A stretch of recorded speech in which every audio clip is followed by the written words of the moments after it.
कर्पाण्य दोषोपहता स्वभाव पृच्छामि त्वं धर्म सम्मूढचेतः यक्षेऽस्या निश्चितं ब्रूहि तन्मे शिष्यस्तेऽहं शाधिमा त्वं प्रपन्नम्। इसकी व्याख्या इस प्रकार है। यद्यपि अर्जुन अपने मन में युद्ध से सर्वथा निवृत्त होने को सर्वश्रेष्ठ नहीं मानते थे, तथापि पापों से बचने के लिए उन्होंने युद्ध से उपराम होने के सिवाय दूसरा कोई उपाय भी नहीं दिखता था। इसलिए वे युद्ध से उपराम होना चाहते थे और उपराम होने को गुण ही मानते थे, कायरता रूप दोष नहीं। परंतु भगवान ने अर्जुन की इस उपरति को कायरता और हृदय की तुच्छ दुर्बलता कहा, तो भगवान के उन निसंदिग्ध वचनों से अर्जुन को ऐसा विचार हुआ कि युद्ध में निवृत्त होना मेरे लिए उचित नहीं है।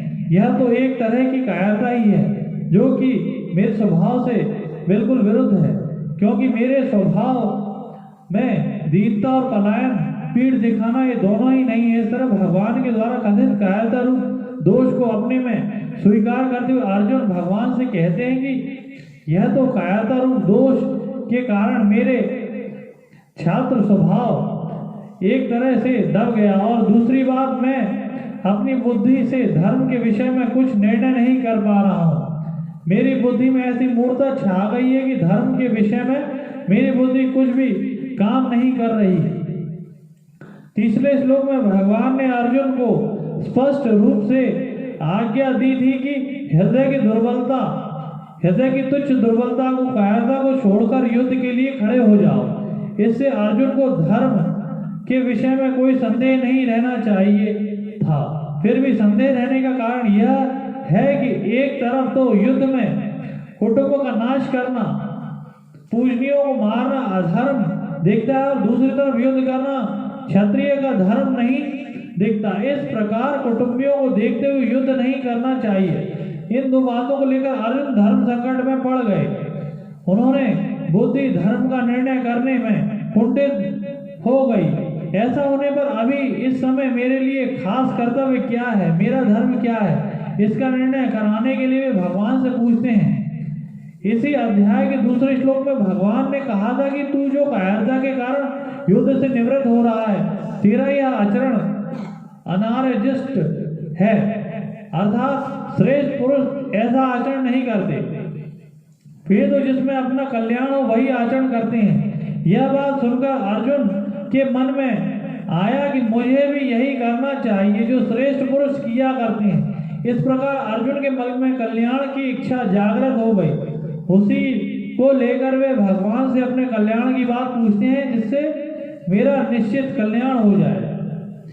ऐसी बात मेरे से कहिए। अर्जुन के हृदय में हलचल होने से अब यहाँ अपने कल्याण की बात पूछने से यह सिद्ध होता है कि मनुष्य जिस स्थिति में है उसी स्थिति में वह संतोष करता रहता है, तो उसके भीतर अपने असली उद्देश्य की जागृति नहीं होती। वास्तविक उद्देश्य कल्याण की जागृति नहीं होती। जब मनुष्य अपने कर्तव्य, अपने वर्तमान स्थिति से असंतुष्ट हो जाए, उस स्थिति में रह ना सके। अपने कल्याण की बात पूछने पर अर्जुन के मन में यह भाव पैदा हुआ कि कल्याण की बात तो गुरु से पूछी जाती है, सारथी से नहीं पूछी जाती। इस बात को लेकर अर्जुन के मन में रतिपन का भाव था, जिसके कारण वे भगवान को यह आज्ञा दे रहे थे कि हे अच्युत, मेरे रथ को दोनों सेनाओं के बीच में खड़ा कीजिए। यह भाव मिट जाता है और अपने कल्याण की बात पूछने के लिए अर्जुन भगवान के शिष्य हो जाते हैं और कहते कि महाराज, मैं आपका शिष्य हूँ, शिक्षा लेने का पात्र हूँ, आप मेरे कल्याण की बात कहिए। शाधिमा त्वं प्रपन्नम। गुरु तो उपदेश दे देंगे, जिस मार्ग का ज्ञान नहीं है उसका ज्ञान करा देंगे, पूरा प्रकाश दे देंगे, पूरी बात बता देंगे। पर मार्ग पर तो स्वयं शिष्य को ही चलना पड़ेगा, अपना कल्याण तो शिष्य को ही करना पड़ेगा।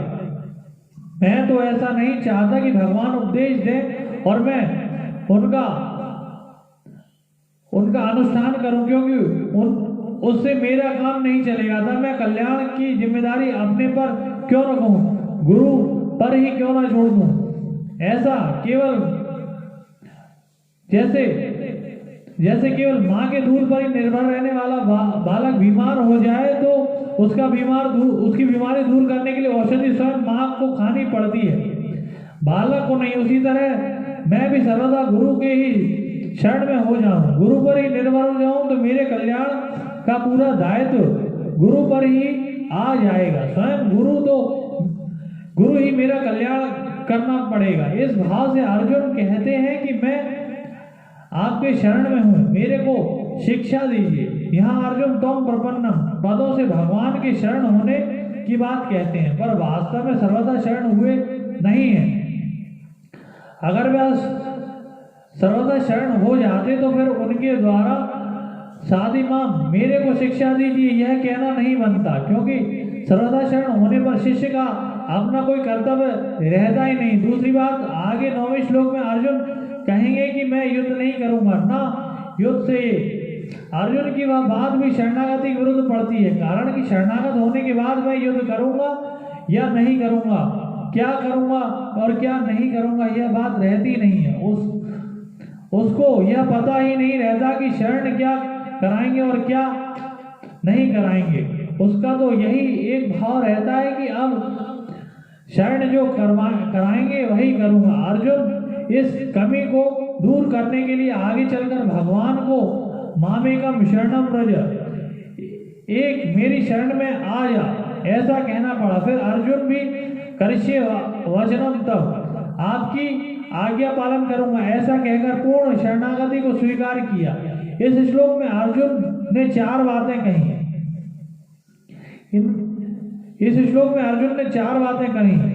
कर्पण्य दोषो धर्म सम्पूर्ण चेता यक्षेय स्यानिश्चितम ब्रूहि तन्मे शस्ते हम शादिमा त्वं प्रपन्नम। इसमें से पहली बात में अर्जुन धर्म के विषय में पूछते हैं, दूसरी बात में अपने कल्याण के लिए प्रार्थना करते हैं, तीसरी बात में शिष्य बन जाते हैं और चौथी बात में शरणागत हो जाते हैं। अब इन चारों बातों पर विचार किया जाए तो पहली बात में मनुष्य जिससे पूछता है वह कहने में अथवा न कहने में स्वतंत्र होता है। दूसरी में जिससे प्रार्थना करता है उसके लिए कहना कर्तव्य हो जाता है। तीसरी में जिनका शिष्य बन जाता है उन गुरु पर शिष्य को कल्याण का मार्ग बताने का विशेष दायित्व आ जाता है। चौथी में जिसके शरणागत हो जाता है उस शरणागत का उद्धार करना ही पड़ता है, अर्थात उसके उद्धार का उद्योग स्वयं शरण को करना पड़ता है। पूर्व श्लोक में अर्जुन भगवान के शरणागत हो जाते हैं, पर उनके मन में आता है कि भगवान तो युद्ध कराने का ही भाव है, पर मैं युद्ध करना ही नहीं, अपने लिए धर्म युक्त नहीं मानता हूँ। अब उन्होंने पहले जैसा उत्तिष्ठ कहकर युद्ध के लिए आज्ञा दी, ऐसे ही अब भी युद्ध करने की आज्ञा दे देंगे। दूसरी बात, शायद मैं हृदय के भावों को भगवान के सामने पूरी तरह नहीं रख पा रहा हूँ। इन बातों को लेकर अर्जुन आगे के श्लोक में युद्ध न करने के पक्ष में अपने हृदय की अवस्था को स्पष्ट रूप से वर्णन करते हैं।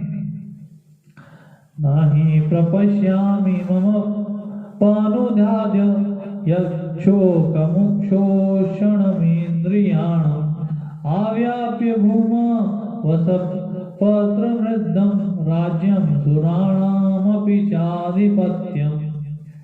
इसकी व्याख्या इस प्रकार है। अर्जुन सोचते हैं कि भगवान ऐसा सोचते होंगे कि अर्जुन युद्ध करेगा तो उसकी विजय होगी और विजय होने पर उसको राज मिल जाएगा, जिससे उसकी चिंता शोक मिट जाएंगे और संतोष हो जाएगा। परंतु शोक के कारण मेरी ऐसी दशा हो गई कि विजय होने पर भी मेरा शोक दूर हो जाए, ऐसी बात मैं नहीं देखता।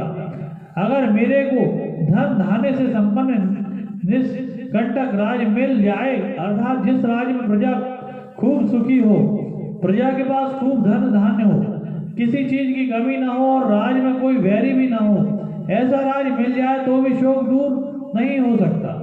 इस पृथ्वी के तुच्छ भोगों वाले राज्य की तो बात ही क्या, इंद्र का दिव्य भोगों वाला राज्य भी मिल जाए तो भी मेरे शोक जलन चिंता दूर नहीं हो सकती। अर्जुन ने पहले अध्याय में यह बात कही थी कि मैं ना विजय चाहता हूँ ना राज्य चाहता हूँ ना सुख ही चाहता हूँ, क्योंकि उस राज्य से क्या होगा, उसके भोगों से क्या होगा और उस जीने से क्या होगा जिसके लिए हम राज भोग और सुख चाहते हैं, वे ही मरने के लिए सामने खड़े हैं। यहाँ अर्जुन कहते हैं कि पृथ्वी का धन धान संपन्न और निष्कंटक राज मिल जाए तथा देवताओं का आधिपत्य मिल जाए तो भी मेरा शोक दूर नहीं हो सकता, मैं उनसे सुखी नहीं हो सकता। वहां तो कौटुंबिक ममता की वृत्ति ज्यादा होने से अर्जुन की युद्ध से उपरति हुई, पर यहाँ उनकी जो उपरति हो रही है वह अपनी कल्याण की वृत्ति पैदा होने से हो रही है। अतः वहां की उपरति और यहाँ की उपरति में बहुत अंतर है।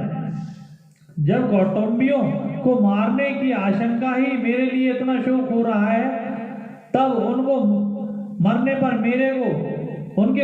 मेरे को कितना शोक होगा। अगर मेरे को राज के लिए ही शोक होता तो राज मिलने से मिट जाता, परंतु कौटुंब के नाश की आशंका से होने वाला शोक राज्य के मिलने से कैसे मिटेगा। शोक का मिटना तो दूर रहा, अभी तो शोक और बढ़ेगा, क्योंकि युद्ध में सब मारे जाएंगे और मिला हुआ राज्य कौन भोगेगा, वह किसके काम आएगा। अतः पृथ्वी का राज्य और स्वर्ग का आधिपत्य मिलने पर भी इंद्रियों को सुखाने वाला मेरा शोक दूर नहीं हो सकता।